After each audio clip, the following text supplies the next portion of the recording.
The night laughter filled the room. In Harlem, people spoke of legends the way farmers spoke of seasons. Some names meant winter, others meant harvest. Ellsworth Bumpy Johnson was not spoken as a season, he was spoken as weather. Sudden, unavoidable, the kind that rearranged streets and left memories standing crooked afterward. But this story does not begin in Harlem. It begins far from the comfort of familiar streets, far from friendly eyes, in a town where laughter was not joy but warning. The invitation had come folded inside silence, a short note, no signature, delivered by a boy too young to understand what he carried. The paper said only this: "Come alone. Midnight. Old courthouse building. Bring no one." Most men in Bumpy's world would have ignored it. Some would have arrived armed with half a city. A few would have burned the building before stepping inside. Bumpy did none of those things. He sat in his apartment long after dusk, staring at the paper as though it were a chessboard. He knew what the note meant. He also knew who had sent it. The Ku Klux Klan did not send invitations by accident. In the past weeks, whispers had traveled north with the trains. In back rooms and barber shops, men spoke quietly of meetings in the South where names from Harlem were spoken with anger. Bumpy's name, spoken often. Joe Louis's name, spoken with even more venom. Joe Louis had just become more than a boxer. He had become a symbol. To millions of Black Americans, he was proof that strength and dignity could stand on the world's biggest stage and not bow. To others, he was an insult they could not forgive. And Bumpy Johnson was known to protect symbols. The old courthouse stood abandoned on the edge of town, its windows blind with dust, its steps cracked by time. At night, it looked like a skeleton of law, emptied of justice but still heavy with authority. A place chosen carefully, neutral ground, or so it pretended. Bumpy arrived 5 minutes before midnight, alone. No driver, no bodyguard, no shadow following him. He wore a simple dark coat, a hat pulled low, shoes polished but unremarkable. Anyone passing on the street would have taken him for a tired businessman or a traveling preacher. Inside, the air smelled of old paper and cold stone. Lanterns glowed along the walls, casting stretched shadows across peeling portraits of forgotten judges. And then he heard it. Laughter. Not the warm laughter of friends, but the sharp, careless laughter of men who believed themselves untouchable. 15 of them waited in the main chamber. 15 white robes folded over chairs, hoods pushed back, faces open and confident. Some smoked, some leaned against desks that once held law books. One played cards with another, flicking chips across the table, as if this were a tavern, not a place chosen for intimidation. When Bumpy stepped through the door, every eye turned toward him, and the laughter grew. It began softly, then swelled, rolling through the room like a wave. One man slapped the table, another pointed openly. "Well, I'll be damned," someone said. "He really came. By himself, too, braver than he looks, or dumber." Bumpy closed the door behind him with care. The sound echoed once, then vanished. He did not reach for a weapon. He did not speak. He simply walked forward, slow and steady, as though he were entering a church. The laughter followed him. They mocked his height, his coat, his calm. One man imitated his walk, limping theatrically. Another asked loudly whether Harlem had finally run out of soldiers. Bumpy stopped at the center of the room. 15 men, all larger than him, all armed, though none bothered to hide it. Revolvers rested on tables, knives glinted at belts, shotguns leaned casually against pillars. One man, clearly the leader, rose from a high-backed chair. Tall, pale, with hair cut sharp as wire and eyes that did not blink often enough. "You're late," the man said. "I'm early. Midnight hasn't finished arriving." The laughter paused, not stopped, paused. The leader studied him, amused. "You know where you are, boy?" "Yes," Bumpy said, "in a building that once believed in justice." More laughter. You know who we are? Yes, Bumpy said again. Men hiding behind cloth because courage never learned to live in your faces. The room stiffened slightly. The leader smiled thinly. Careful, you're alone in here. Bumpy nodded once. So are you. That earned a louder laugh. You think you're funny? No, I think you're nervous. That finally silenced them. The leader's smile faltered for just a fraction of a second, the kind of flicker only a trained eye would catch. Sit, the man said, gesturing to a chair in the middle of the room. We invited you for a conversation. Bumpy did not sit. I prefer to stand when men discuss threats, helps me hear them clearer. The leader shrugged and sat himself. Fine, let's talk about Joe Louis. At the name, something changed in Bumpy's eyes. Not anger, not fear, something deeper. Loyalty. We hear you've been offering protection, watching his travel routes, sending men to arenas, making sure nothing unfortunate happens. I look after people who bring hope, Bumpy said simply. Hope? A man scoffed. He brings trouble. He brings pride, Bumpy replied, and pride makes men walk straighter. The leader leaned forward. Where we come from, pride in the wrong places gets punished. Bumpy met his gaze without blinking. Where I come from, bullies eventually meet men who don't kneel. A chair scraped as someone shifted uneasily. The leader waved his hand, calming his men. We didn't bring you here to trade poetry. We brought you here to deliver a message. I'm listening. The leader's voice hardened. Joe Louis is stepping into territory he doesn't belong. National attention, national influence, that kind of thing invites correction. Bumpy said nothing. And you, the leader continued, are making yourself part of the problem. Protection is not a problem, it's a promise. The leader smiled again, this time without warmth. Then consider this a counter-promise. He nodded once. Two men stood and opened a side door. Inside, barely lit by a single lantern, were photographs pinned to a board. Bumpy's apartment building, the street where his goddaughter walked to school, the church his mother attended when she visited Harlem. Faces circled in chalk, addresses written neatly beneath them. For the first time since entering the room, Bumpy felt the weight of the room shift. Not fear, responsibility. We know where your people breathe, the leader said softly. We know when they sleep. We know which windows stay unlocked. A few men chuckled quietly. Call off your protection, the leader said. Step away from Joe Louis, and none of those pictures ever turns into memory. The room held its breath. Bumpy stared at the photographs for a long time. He memorized them, every corner, every shadow. Then he turned back. You invited me here to scare me, he said. That tells me something important. Oh, the leader said. It tells me you're already afraid. A few men shifted again. You're afraid of a boxer, Bumpy continued calmly. Afraid of what he represents. Afraid that every time he wins, the world changes just a little, and you don't know how to stop it. The leader's jaw tightened. Watch your mouth. No, watch your future. Silence thickened. Bumpy took one slow step forward, then another.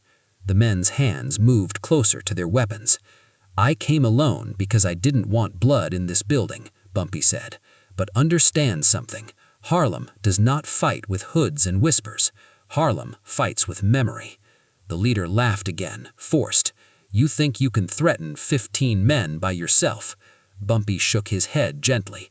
No, I came to remind you of something you already know. He reached into his coat. Every hand in the room flew to a weapon. Slowly, carefully, Bumpy removed a folded newspaper. He placed it on the table between them. The headline read, Joe Louis to fight for world title. Nation watches. You think this fight is just about fists, Bumpy said, but it's about who gets to stand tall tomorrow. The leader sneered. And you plan to stop us how? Bumpy looked at each man in turn. One name. The leader frowned. What name? Bumpy spoke softly. Joe Louis does not walk alone anymore. 8 minutes had not yet passed, but the laughter was already gone, and in its place, something unfamiliar had begun to grow. When silence became the loudest weapon. The room did not move, but it changed. The kind of change no lantern could show, no dust could hide. 15 men who entered the night laughing now sat wrapped in stillness, studying a man who walked in alone and spoke as though he carried an army in his chest. Bumpy Johnson remained standing at the center of the chamber, hat still on his head, coat still buttoned, hands empty and visible, yet every eye in the room followed him as though he were holding something far more dangerous than steel. The leader stared at the newspaper on the table, then back at Bumpy, and for the first time since the meeting began, his voice softened, not with kindness, but with calculation.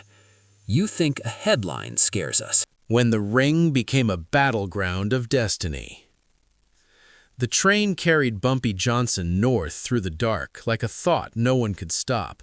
He sat alone in a nearly empty car, hat resting low, hands folded calmly in his lap, watching reflections slide across the glass as towns passed like fading memories. The meeting in the courthouse had ended without blood, but Bumpy knew better than to believe in endings that came so easily. Men who built their power on fear did not release it because of words alone. They paused. They waited. They searched for quieter angles. And somewhere, in a gym filled with sweat and leather and ambition, Joe Louis trained unaware of how close the storm had drifted to his name. By the time Bumpy reached Harlem again, dawn had begun to stretch pale fingers across the rooftops. The city woke slowly, yawning with street vendors and milk carts, and men sweeping yesterday from their doorsteps. It looked peaceful, almost innocent, the kind of calm that made people forget how often it had been earned with pain. Bumpy walked the familiar blocks without escort, nodding to shopkeepers, exchanging brief greetings with men who did not ask where he had been, because in Harlem, some journeys were better left unnamed. He reached his apartment, climbed the stairs, and paused outside his door, listening for anything unfamiliar. Hearing only silence, he entered and closed it behind him. He did not sleep. Instead, he brewed coffee and sat by the window, reviewing the night like a chess match replayed move by move. The leader's hesitation, the nervous hands, the way certain men had glanced at the photographs as if suddenly ashamed of what they represented. It had been a victory, but not a final one. Somewhere, plans were being rewritten. By midday, word reached him that Joe Louis had arrived in New York to begin final preparations for his upcoming bout. The fight was being billed as more than sport. Newspapers called it a test of national pride, a clash of styles, a night when history might lean one way or another. For Harlem, it was simpler. It was hope with gloves on. Bumpy left his apartment and walked toward the gym where Louis trained, a modest building that smelled perpetually of sweat, chalk, and determination. Inside, the rhythm of fists against heavy bags echoed like distant thunder. Joe Louis stood at the center, broad shoulders rolling as he worked combinations with quiet precision, each punch measured, each breath controlled, the kind of discipline that made champions before titles ever did. When he saw Bumpy, Joe smiled faintly, wiping his brow with a towel. "Didn't expect to see you this early," he said. "I didn't expect the night I had," replied Bumpy. They moved to a quiet corner, away from trainers and reporters. Bumpy did not tell him everything. He did not describe robes or photographs or threats. He spoke only of vigilance, of caution, of the importance of not traveling alone, of routes that should be changed and doors that should not be trusted. Joe listened carefully, nodding. "You think it's that serious?" "I think," Bumpy said, "that your fists are changing things some men would rather freeze in place." Joe exhaled slowly. "I just want to fight." "And that," Bumpy said gently, "is why you matter." From that day forward, protection tightened invisibly around Joe Louis. Not uniformed guards or obvious muscle, but something subtler. Men at train stations who watched too carefully, drivers who took different streets, gym workers who suddenly paid closer attention to unfamiliar faces. Harlem did not announce its defenses, it simply arranged them. Meanwhile, far from Harlem, resentment brewed. In quiet halls and back rooms, men who wore hoods by night studied newspapers by day. They did not speak of the courthouse meeting openly, but its effect lingered. Joe Louis's name was being removed from conversations where violence had once been planned. Not because hatred had faded, but because timing had become dangerous. The nation's eyes were turning toward the ring. Interference now would not disappear into rumor. It would explode into scandal. Yet hatred is patient. 2 nights before the fight, a man arrived in Harlem under a false name, staying at a small hotel near the river. He kept to himself, avoided attention, and wrote long letters he never mailed. He visited the gym once, posing as a curious fan, memorizing exits and routines. And then, as quietly as he came, he disappeared. Bumpy learned of him hours later. A bartender who had overheard whispers, a porter who had seen the man board a southbound train at dawn. Too late to catch, but not too late to understand. The threat had not vanished, it had merely changed shape. The night before the fight, Harlem buzzed with energy. Radios crackled in open windows, barbers debated strategies, children mimicked punches in alleys, dreaming themselves into greatness. Churches prayed not just for victory, but for safety, for dignity, for the fragile promise that tomorrow might be kinder than yesterday. Bumpy walked the streets long after midnight, checking corners, greeting watchers, confirming that every quiet arrangement still held. He felt the weight of responsibility settle deeper than ever before. This was not just about one man, it was about what millions had invested in that man's courage. At dawn, the city exhaled. Fight day arrived. The arena filled slowly, then suddenly, then completely, a sea of faces drawn together by anticipation and unspoken meaning. Flags waved, bands played, vendors shouted, reporters scribbled. The ring gleamed under bright lights, waiting. Joe Louis arrived calm, focused, eyes distant but steady. Bumpy watched from the shadows, not seated among dignitaries, not visible to cameras, but present all the same, eyes scanning crowds, reading posture and movement, trained to sense danger where others saw celebration. The opening bell rang. From the first exchange, it was clear that this fight was not ordinary. Each punch carried more than muscle. It carried expectation, pride, the silent hopes of men and women who had waited long years to see strength honored fairly. Rounds passed. The crowd roared.